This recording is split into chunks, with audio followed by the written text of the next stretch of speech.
안녕하세요. 사주를 보는 역술가 영수 강사가 되다. 작가 근혁입니다. 네, 만나서 반갑습니다. 일단 제 소개를 하자면은 제 원 직업은 역술가입니다. 예전에는 사주에 관련된 책도 출간을 한 경력이 있고요.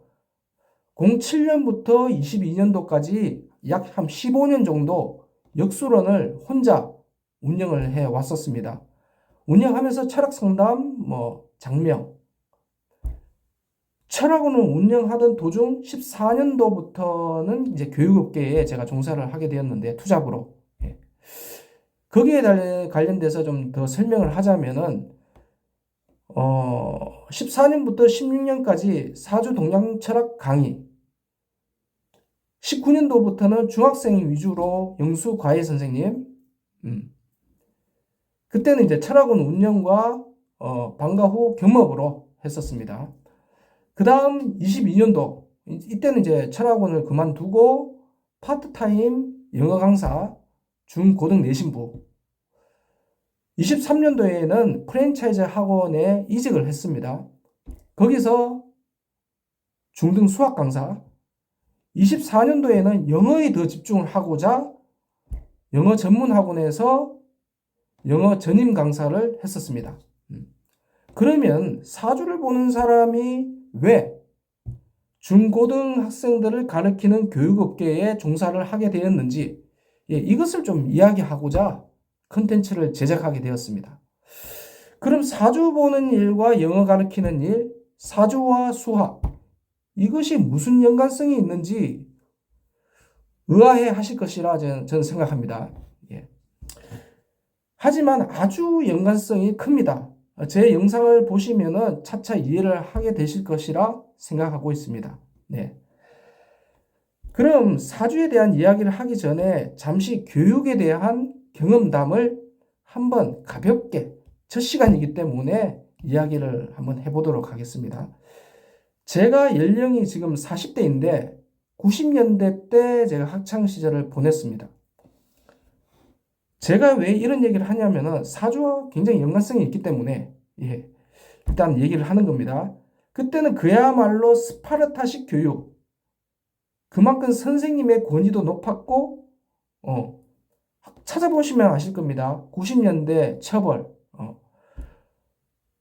학생들 사이에서도 공부를 막 열심히 하면은 왕따까지는 아니더라도 응따 공부하고 있으면은 야간 자율학습 밤 10시까지, 그 다음날 빠진 학생 나와 메타작, 보충 수업 오전에 있습니다.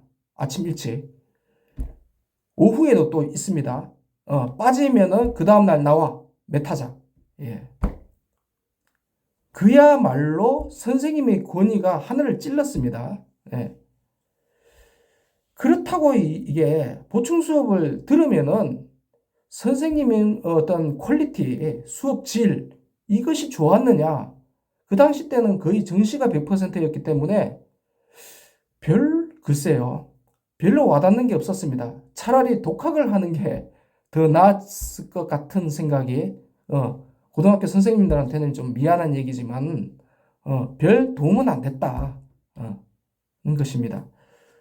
무조건 성실성만 요하고, 단체 계약, 운동장을 뜀박질을 하거나, 오리걸음을 걷는다거나, 이것이 솔직히 말씀드리자면은 제가 40대지만은 쭉 인생을 돌이켜보면은 별 도움이 안 됐더라. 그 시절에 그렇게 한 것들이. 별 남는 게 없다. 별 남는 게 없다.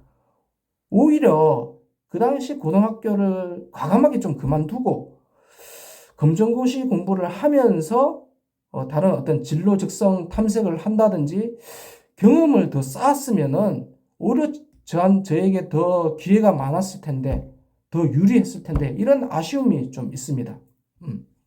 이것이 후회가 되는데, 물론 고등학교 생활이 많이 지났긴 했지만은, 좀 뭔가 좀 더 일찍 접했더라면은 좀 더 발전적이지 않았을까? 이런 후회감이 지금도 가물가물하게 좀 생각이 듭니다. 그 일부에는 제가 제 일을 하고 있는 사주가 있고요. 예. 왜냐하면은 제가 이 얘기를 하는 이유가 사주가 굉장히 중요한 여기서 역할을 하기 때문입니다. 사주는 한 개개인의 성향과 공부 습관, 그리고 그 방향과 아우러 진로라든지 적성을 분석해주는 학습 진로 코칭 프로그램이기 때문입니다. 네. 이것이 굉장히 중요한 얘기인데요. 물론 사주가 아니더라도 경험을 쌓을 수는 있겠죠. 경험을. 근데 고등학생 때 그 경험을 쌓는다는 게 여간 쉽지도 않은 선택이 될 수 있겠죠. 예. 그렇다고 학교 공부가 무조건 잘못됐다는 게 아닙니다. 학교 공부는 반드시 해야 됩니다. 학교가 잘못되었다는 것이. 네. 그럼 저는 여기서 어떤 진로나 적성을 탐색하는 과정에서 좋아하는 일인데 잘하지 못한다거나 어떤 지구력, 유무, 아니면은 돈을 더 많이 번다, 적게 번다. 이런 것도 좀 생각을 한번 해봐 볼 수 있겠죠. 언제? 10대 때. 그때 무슨 어떤 직업 적합도를 완벽하게 맞춘다. 그런 얘기가 아니라 그 뿌리는 그 시기에 만들어 나갈 수 있다는 것입니다. 네. 그렇다면은, 내가 그 어떤 과정에 있어서 특히 영수를 과외를 하는 데 있어서 영어 강사를 하거나 수학 강사를 하는 데 있어서 학생들에게 어떤 도움을 주었느냐, 사주라는 도구를 이용해서 어떻게 학습 코칭을 해 나갔느냐, 이런 어떤 내용들을 자세하게 2부부터 쭉 해 나갈 예정입니다. 기대를 걸어 보셔도 좋습니다. 예. 그러면은 2부에 다시 만나 뵙도록 하겠습니다. 시청해 주셔서 감사합니다.